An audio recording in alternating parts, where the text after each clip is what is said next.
Ang simpleng setup mga idol, and kung gusto nyo mabili to, pwede nyo pong hanapin yung aking TikTok page, Raimel TV, and then click yung showcase. So doon nyo po mabibili itong mga ganitong device. So di sa video na to, papakita ko sa inyo kung paano yung simple setup guys. So dati may poso ito, tinanggal ko na yung poso dahil hindi naman nagagamitin, hindi na bubomba.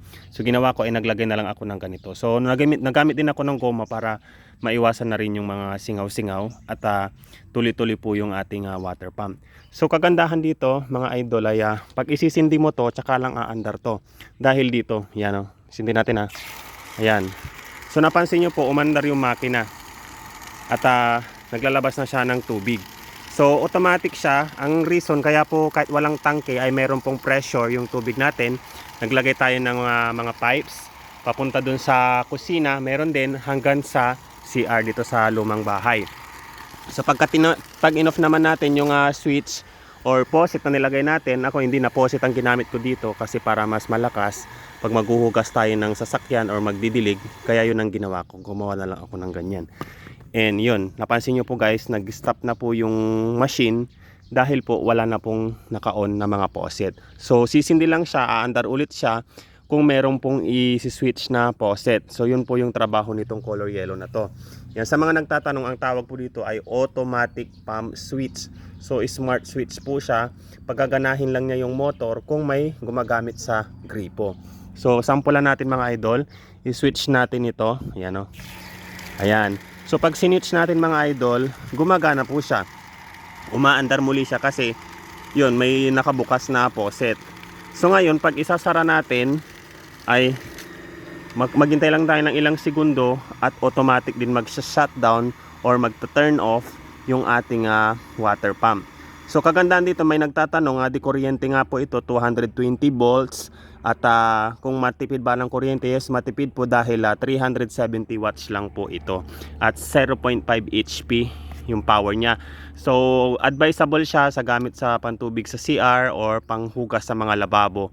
So faucet sa lababo at saka sa CR and then sa shower. So may pressure po siya. So kaya niya hanggang 3 faucet na i-support. Ayan, so yung sistema natin mga idol, minilagay tayong pipes hanggang doon sa tubo na nakabaon. Ayan, 1/4 po ito yung nakalagay na tubo. And meron tayong isinuksok dyan, o maglagay kayo ng pipes na ganito rin, 1/2 yung pipes. And basta hindi lang po kayo lalampas ng 9 meter kasi yun po yung kaya niyang higupin hanggang 9 meter na lalim ng tubig. So ito naman na estimated na sa 5 meters pa lang ay abot na niya yung tubig. So pwede po siya sa setup sa balon or sa deep well na nakabaon dito sa ayan, kaganyang tubo na yan. So paki-ignore na lang to kasi dati ito yung lumang connections natin na hindi na po natin yung ginagamit. So wala nang gamit to, paki-ignore na lang yan. So ganito na lang po siya. Basta may nakabuon po na tubo at dun po kayo hihigop ng tubig para may mahigop yung water pump natin. So steady lang po siya na naka-on. And then pagka naka-off, again, pag naka-off ulit yung tubig at walang gumagamit, hindi rin po aandar tong makina natin. So ang purpose din naman nito ay to protect itong ating water pump. So kagandahan nito, kung wala naman talaga siyang nahihigop na tubig doon, ay hindi po to aandar, hindi siya magsi-switch. It's because dito. So kung bibili po kayo nito mga idol, magka-partner po to at magkasama. Magkahiwalay lang yung store. So bibili kayo nito, water pump. Yan, water pump po siya, and then yung smart switch pump. So madali lang po siyang i-install kasi pag binili nyo, naka-design na po talaga siya na pang dito. Ayan, iti-trade nyo na lang, nalagyan nyo lang ng tiplon. So ito yon, i-install nyo lang. Tapos ito binili ko lang din sa hardware. So bibili lang din kayo ng ganito. Ayan, pakita nyo na lang tong video na to, yung ganito. Ayan, 1/2 to I think. Ayan, ito yung trade, may trade na ilalagay dito. Tapos yung installation naman ito, from yung malaki ito, maliit sa 1/2. May nabibili din po yan para makagawa kayo ng ganito. So letter T for the extra na faucet dito sa labas. So iba rin yung sa loob ng bahay. So ganoon lang kasimple mga idol. No need na po yung tangke sa ganitong setup. Ayan, subukan ulit natin. I-switch natin ulit. Yan o. Ayan. So maglalabas ulit siya ng tubig at aandar yung pump.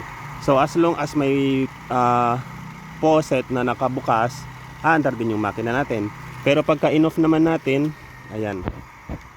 So kahit nakasindi siya ng up to 5 hours na dire-diretso, based sa experience ko kasi hindi naman to umiinit bigla itong ating water pump kasi yan may mga cooling effect na rin siya dahil may pamaypay na siya dyan, so hindi siya ganun kadaling mag overheat. Again, sa mga nagtatanong kung di kuryente, yes di kuryente, pero depende na sa inyo kung may solar setup kayo, pwede naman po siya, or inverter, saksak sa inverter, pwede rin po siya. Yun lang, sana po nasagot ko yung mga question ng mga nagtatanong po sa akin about dito sa ating na-install na water pump system. Yan. So again, magkasama po ito kasi pag bibili kayo magkabukod yan, bumili kayo ng water pump at bumili din kayo ng automatic switch pump. Ngayon, para hindi na kayo malito kung anong mga gadgets yung bibili nyo, doon na po kayo bumili sa aking TikTok page, Raimel TV. Yan, PM nyo ko, pwede kong ipasa yung link at para doon na kayo makabili, din na kayo malito or magkaiba yung size. So ito yung partner talaga, color yellow, automatic switch pa magtawag, tsaka water pump, magkasama po yan. And then bahala na kayo dun sa mga ibang bibilihin dyan. Easy to install lang po ito mga idol.